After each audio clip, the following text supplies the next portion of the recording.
yaitu jangan sampai anugerah Tuhan yang melimpah membuat kita bingung anil qiyam bihuquqi syukrika, untuk melaksanakan atau menunaikan kewajiban bersyukur. Fa inna dzalika, karena hal yang demikian yaitu bingung karena banyak nikmat sampai dia lupa bersyukur. Jadi kebingungan tersebut adalah mimma yahuttu min wujudi qadrika, itu mengurangi nilai ataupun kadar ataupun derajat kita sebagai manusia. Mafhum mukhalafahnya, kalau ini dianggap sebagai mengurangi kadar nilai kita, berarti pada dasarnya memang kita itu mulia atau agung. Jadi Syekh Ibnu Athaillah menyasar satu poin bahwa manusia itu proposisi dasarnya adalah manusia adalah makhluk agung. Nah, kalau makhluk agung maka dia harus melakukan hal-hal yang baik. Bismillahirrahmanirrahim, kita jelaskan satu persatu terkait dengan teks, terkait dengan ad-dahsyu. Makna dahsyu atau dahsyat dalam bahasa Indonesia jadi dahsyat adalah wiqfatul qalbi wa hayratuhu liquwatil aridi lahu. Jadi yang dimaksud ad-dahsyah atau dahsyu ini tidak lain dan tidak bukan adalah guncangan dalam batin, wa hayratuhu, dan juga kebingungannya. Jadi akal itu ataupun hati bingung karena ada sesuatu yang mengagetkan dia, liquwatil aridi lahu. Nah, ada sesuatu yang dahsyat yang melintas pada hati, maka hati itu sempat guncang. Ini yang disebut dengan la tudhish. Jangan sampai membuat kita bingung, ragu, ataupun heran kalau dikasih banyak kenikmatan. Kemudian wa ni'ami jam'u nikmatin wa huwa ma yuhsalu naf'uhu fil jumlah. Sementara nikmat, yang dimaksud dengan nikmat itu tidak lain adalah fil jumlah, secara umum maknanya adalah ma yuhsalu naf'uhu. Sesuatu yang bisa kita ambil manfaatnya itu disebut sebagai nikmat. Apapun itu, apapun yang bisa kita ambil manfaatnya maka dia disebut nikmat. Wa huququs syukri, yang dimaksud dengan hak bersyukur atau kewajiban bersyukur adalah mayal zamu wujuduhu fihi minal haqqi wan naqsi, yaitu sesuatu yang memang harus ada, sesuatu yang harus ada minal haqqi wan naqsi, karena kita memiliki satu sifat, yaitu sifat tidak sempurna. Karena kita tidak sempurna, ketika kita dikasih sesuatu untuk menyempurnakan diri kita, maka idealnya kita harus bersyukur. Itu yang dimaksud dengan huququs syukri. Jadi secara gampang, nikmat ini kan yang melengkapi apa-apa yang kurang bagi kita. Kemudian dengan hal itu kita mensyukurinya. Wa wujuduhuna zaidatun linadmi. Ini enggak terlalu hujan. Kata wujud ini cuma tambahan saja. Wa qadruka, yang dimaksud dengan kadar atau nilai adalah malaka minar rutbah. Ini maksud dengan nilai. Nilai itu tidak lain dan tidak bukan adalah level atau tingkatan. Wal haddu inda maulaka, dan juga dia menjadi bagian penilaian dari Tuhan. Bismillahirrahmanirrahim. Imam Az-Zarruq menyatakan wa hadad dahsyu yutawalladu min salasati asya. Jadi kebingungan atau goncangan yang dahsyat dalam batin manusia ini sebenarnya dia lahir dari 3 hal. Penyebabnya kira-kira itu. Ada 3 hal yang membuat orang itu bisa kaget ataupun bingung. 1. Yang pertama, minan nadri litawa turil minan wa tarasuliha bihaitsu la tanqadi wahidatun illa aqabaha amsaluha. Yang pertama adalah karena dia melihat keberlangsungan nikmat. Jadi nikmat ini kok ada terus-menerus, nggak pernah berhenti, yang satu habis diganti yang satu. Maka tidak heran orang yang melihat hal yang demikian kemudian dia merasa kaget. Itu yang pertama. Asani, yang kedua adalah min jihati tasya'ubiha. Fa inna fi kulli nafasin wa tawrin wa tasarrufin wa ghairihi naw'an minal minnah yaqtadi syukran bi hususihi wa tasba'ul jami' bil muqabalah muta'athir. Yang kedua, jadi kalau yang pertama karena keberlangsungan nikmat, maksudnya terus menerus, nikmat yang kontinu. Yang kedua, min jihati tasa'ubiha, dari varian macam-macamnya nikmat itu banyak. Ternyata nggak sama. Misalnya kalau tawatur itu kan aspek keberlangsungan, kita bernafas sekali lalu bernafas lagi, itu kan namanya tawatur. Tapi kalau tasya'ub itu varian. Ternyata bernafas di tempat yang katakanlah dingin nggak sama dengan di tempat yang hangat. Di tempat yang ada AC-nya ternyata nggak sama dengan di tempat yang banyak polusinya, misalnya begitu. Ini sama-sama nikmat nafas tapi berbeda dalam aspek tasya'ub, variannya beda. Ini satu hal saja itu nggak selesai, sehingga wajar kalau dia kemudian merasakan dahsyah, ada goncangan dalam batinnya. Yang ketiga, min wajhit tasalsul. Yang ketiga karena ada tasalsul atau ada regresi tak terbatas ya dalam masalah nikmat. Jadi orang tidak bisa buat bingung untuk bersyukur karena memang ada tasalsul. Fa innal ilma bin nikmah a'dhamu minan nikmah. Karena mengetahui nikmat itu lebih besar daripada nikmat itu sendiri. Saya ulangi, fa innal ilma bin nikmah a'dhamu minan nikmah. Mengetahui nikmat itu lebih besar daripada nikmat itu sendiri. Wa kadzalika nikmatus syukri 'alaiha. Begitu juga dengan nikmat kita bisa mensyukurinya. Wa syukru syukri ila ma la nihayatalah. Dan mensyukuri syukur yang kita lakukan sampai tidak terbatas. Ini yang dimaksud orang bisa kaget atau bisa lupa, bahkan dia tidak bersyukur karena memang ada aspek tasalsul. Tasalsul ini kan mustahil ya. Jadi nikmat ini wajib disyukuri. Nah, kita bisa bersyukur itu adalah sebentuk kenikmatan. Makanya harus disyukuri juga. Syukur kita itu harus disyukuri. Dan seterusnya ila mala nihayatalah. Wa hadza mahallu dahsyil a'dham.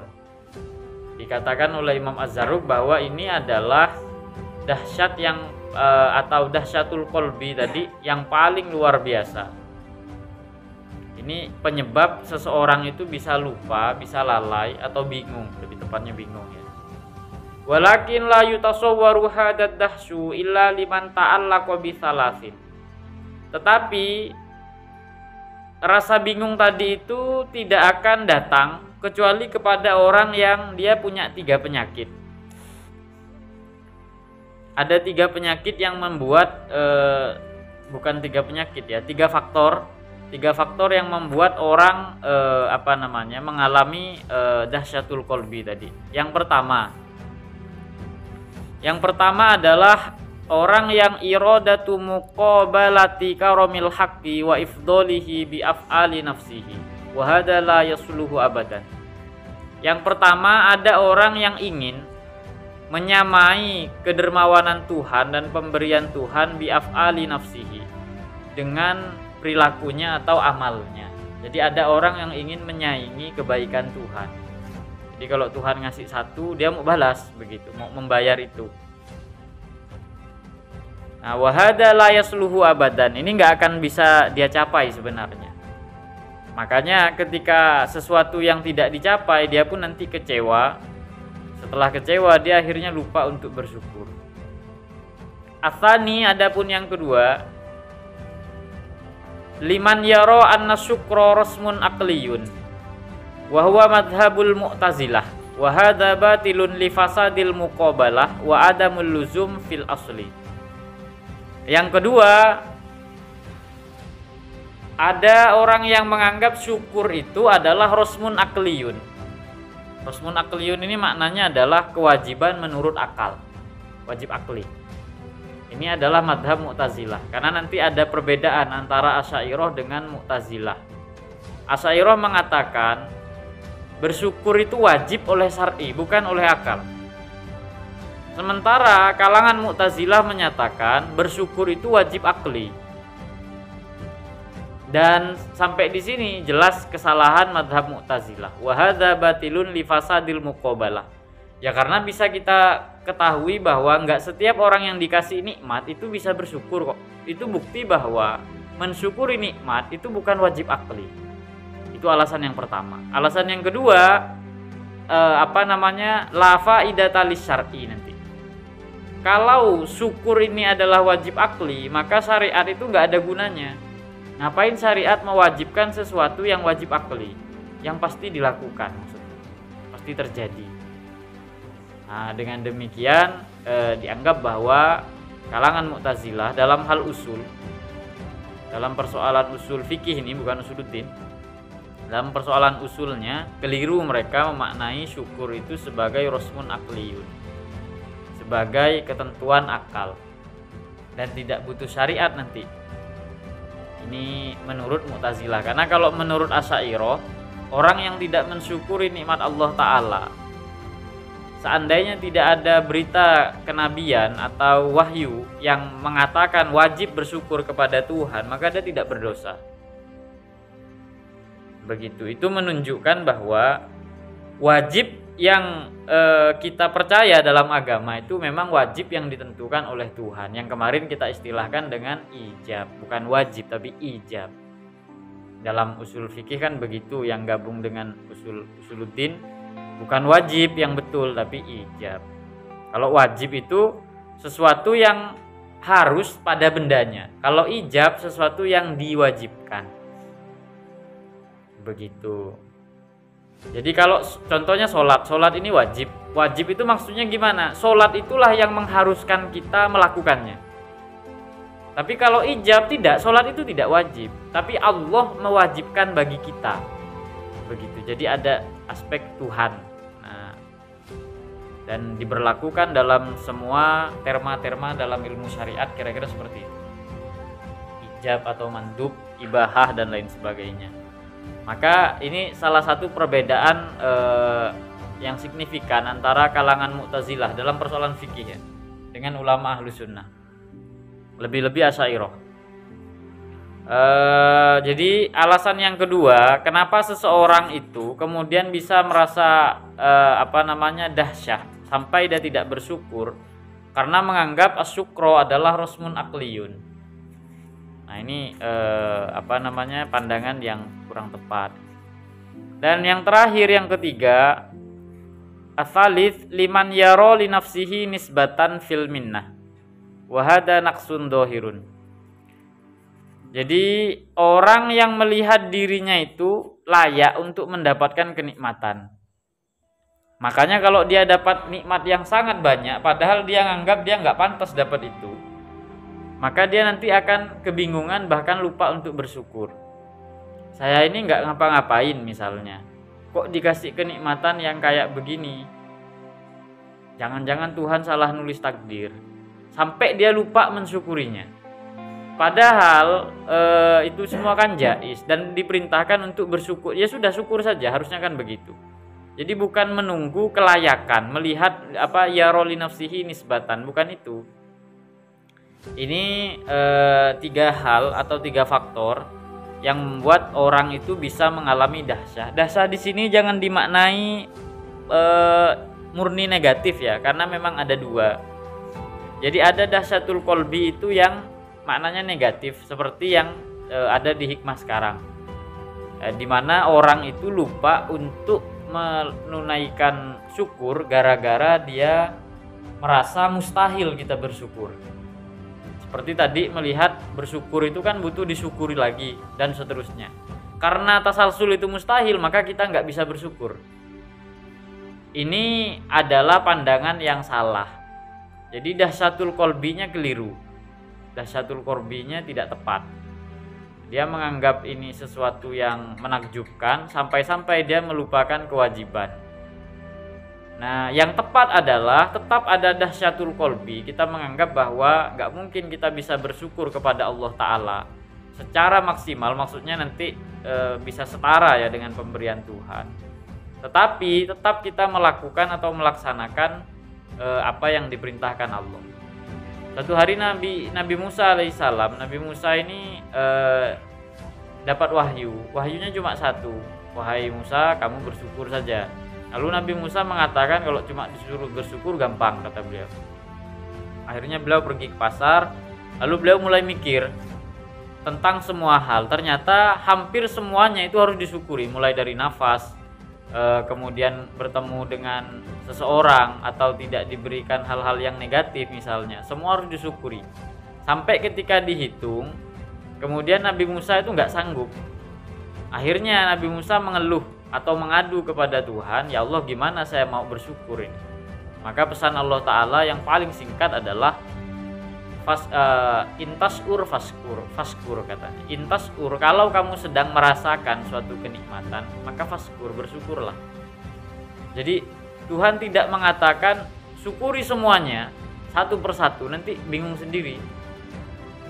Tapi yang Tuhan anjurkan adalah faskur intasur atau intasur faskur. Kalau kamu sedang merasa diberi kenikmatan, maka di momen itu hendaknya kamu bersyukur. Ini yang pernah terjadi kepada Nabiullah Musa alaihissalam. Jadi jangan sampai sesuatu yang mustahil kita lakukan tapi itu disyariatkan, kemudian kita tinggalkan sama sekali. Yang mustahil dilakukan maksud saya tadi tasalsul ya. Itu kan nggak mungkin bisa kita tunaikan. Lalu jangan sampai itu kemudian ditinggalkan. Jadi apa-apa yang berat, kalau memang kita tidak sanggup melakukannya, nah itu jangan ditinggalkan semua. Dalam kaedahnya ada, kalau kita nggak bisa melakukan semuanya, maka lakukan sebagiannya. Kalau kita nggak bisa meninggalkan semuanya, maka lakukan sebagiannya. Ini berhubungan dengan teks yang tadi udah dibaca sebenarnya oleh oleh Falah, tentang bagaimana Nabiullah Daud mengadu bahwa beliau nggak sanggup bersyukur. Famin aina yukafiuha, dari mana saya bisa melunasi semua kenikmatan Tuhan ini, kata Nabi Daud. Maka Allah berfirman, ya Daud inni u'til kasir wa ardo bil yasir, kata beliau. Kata Allah Ta'ala, wahai Nabi Daud, saya memberimu banyak kenikmatan, tetapi saya rela bil yasir, dengan balasan yang sedikit atau yang sederhana. Ini namanya atau diambil dari Iqbalullah Ta'ala, atau dalam bahasa yang lain dalam Asmaul Husna disebut asyakur. Jadi makna asyakurnya Allah Ta'ala itu, Allah itu kan asyakur, maha menerima syukur. Yang dimaksud adalah Allah itu menerima sesuatu yang sedikit tetapi dengan ridho, sehingga dibalas dengan bentuk yang banyak. Itu namanya syakur. Karena diantara Asmaul Husna maknanya syakur. Jadi syakur itu punya dua makna. Satu menerima, yang kedua membalas. Menerima dengan ridho, sesuatu yang sederhana saja kita lakukan diridhoi. Yang kedua dibalas dengan yang melimpah, itu namanya syakur. Nah, kira-kira seperti itu. Jadi redaksinya tadi inni u'til katsir wa ardo bil yasir. Memang Allah memberi kita banyak, tetapi Allah itu ridho dengan hal yang sederhana. Nah, di antara hal yang sederhana adalah dengan mengucapkan alhamdulillah. Di sini dikatakan oleh Imam Sahal radhiyallahu an, ma min nikmatin illa walhamdu afdalu minha. Tidak ada satu kenikmatan pun kecuali ketika kita membaca alhamdulillah, ia lebih mulia, lebih agung daripada kenikmatan tersebut. Wa nikmatul lati alhama bihal hamdu afdalu minal ula. Sementara kenikmatan yang bisa membuat kita sadar dan mengucapkan alhamdulillah itu lebih baik daripada nikmat yang pertama. Jadi di sini ada dua nikmat ya. Jadi nikmat yang pertama adalah nikmat yang pertama, kita dapat kenikmatan sudah itu saja, lalu kita mengucapkan alhamdulillah. Maka alhamdulillah ini levelnya lebih tinggi daripada nikmat tersebut. Yang kedua, kita itu dikasih kenikmatan yang mana kenikmatan itu menginspirasi kita untuk mengucapkan alhamdulillah. Ya wallahu alam bentuknya apa? Maka kenikmatan yang seperti itu jauh lebih baik daripada kenikmatan yang pertama. Walaupun bentuknya mungkin lebih sederhana. Begitu. Misalnya bentuk nikmat yang pertama apa? Misalnya Hasbi dikasih mobil misalnya, tapi dia lupa. Nah, untuk mengucapkan alhamdulillah, lalu mobil itu dicolong, kemudian dia dikasih motor, cuma motor saja. Udah gitu banyak kempes lagi. Nah, tapi dengan itu dia akhirnya bersyukur, alhamdulillah masih punya motor, kemarin-kemarin jalan kaki. Maka itu motor yang kempes bannya tadi itu jauh lebih berharga daripada mobil yang di awal tadi. Ya karena di dalamnya dia mengilhamkan alhamdulillah. Begitu. Lianna syukra yustaujibul mazid. Karena bersyukur itu meniscayakan adanya tambahan. Seperti ayat yang kemarin dikutip, la in syakartum la azidannakum wa la in kafartum inna adzabi lasyadid. Kalau kamu bersyukur pasti aku tambah. Ini pasti ini. Kemudian dan kalau kamu kufur inna adzabi lasyadid, sesungguhnya azabku itu pedih. Jadi Allah tidak mengatakan kamu kena azab, enggak. Tetapi Allah menyatakan inna adzabi lasyadid, azabku itu pedih. Kenapa kok Allah tidak mengatakan kalau kamu nanti tidak bersyukur kamu nanti akan diazab? Tidak begitu, tetapi langsung inna adzabi lasyadid. Karena ancaman itu, azab yang diawali dengan ancaman dulu itu jauh lebih menyakitkan dari azab yang tiba-tiba. Jadi ketika Allah menyatakan azabku ini pedih, itu lebih menyakitkan daripada seandainya kita langsung katakanlah dipukul. Salah tiba-tiba dipukul. Sebenarnya untuk membuat seseorang jera boleh jadi bukan dengan langsung memukulnya, diancam dulu awal-awal. Nah, ancaman tadi itu untuk menunjukkan betapa nanti dia akan mendapatkan hal yang lebih dahsyat. Diancam saja udah nggak enak. Makanya di surat An-Nahl ayat 112 disebutkan tentang penduduk yang diberikan kenikmatan oleh Allah Ta'ala. Lalu fakafarot bi an umillah. Mereka itu kufur dengan nikmat Allah Ta'ala. Fa'adzaqahallahu libasal ju'i wal khaufi bima kanu yasnaun. Maka fa'adzaqahallah, Allah itu membuat mereka mencicipi, orang yang kufur nikmat, libasal ju'. Di bahasa Quran itu bagus sekali. Allah membuat mereka mencicipi libasal ju'i wal khaufi. Libas ini artinya pakaian. Pakaian berupa rasa lapar dan rasa takut. Ini janji Allah Ta'ala ketika ada orang kufur.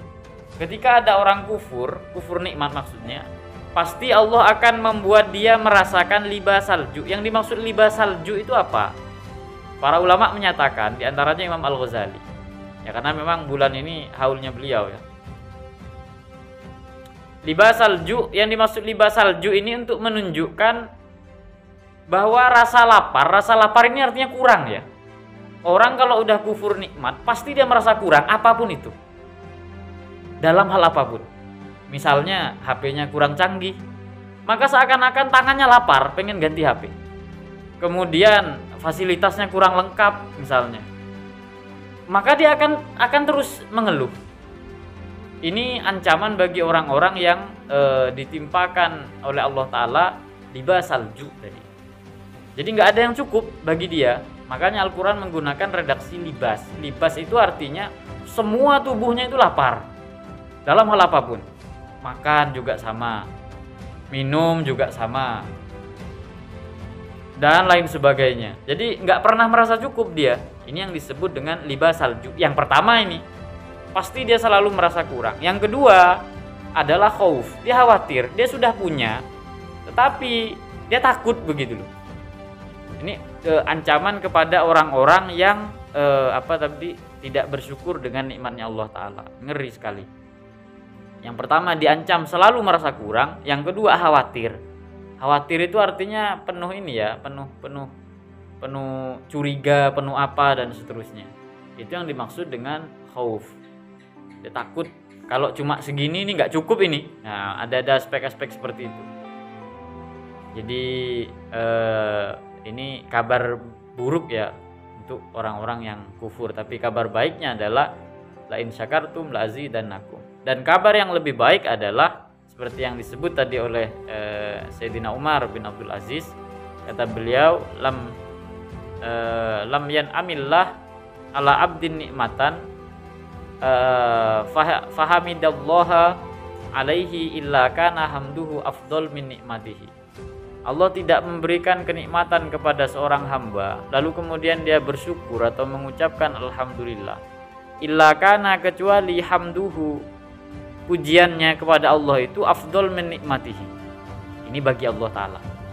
Maksudnya di sisi Allah Ta'ala, nikmat ya alhamdulillah yang kita ucapkan itu jauh lebih besar daripada pemberiannya kepada kita. Misalnya Allah sehari semalam ini ngasih kita nafas ribuan kali, lalu kita mengucapkan alhamdulillah, maka alhamdulillah itu seakan-akan ini kalau dalam bahasa Sayyidina Umar bin Abdul Aziz tadi, ucapan alhamdulillah kita untuk semua kenikmatan kita dalam sehari itu seakan-akan lebih begitu.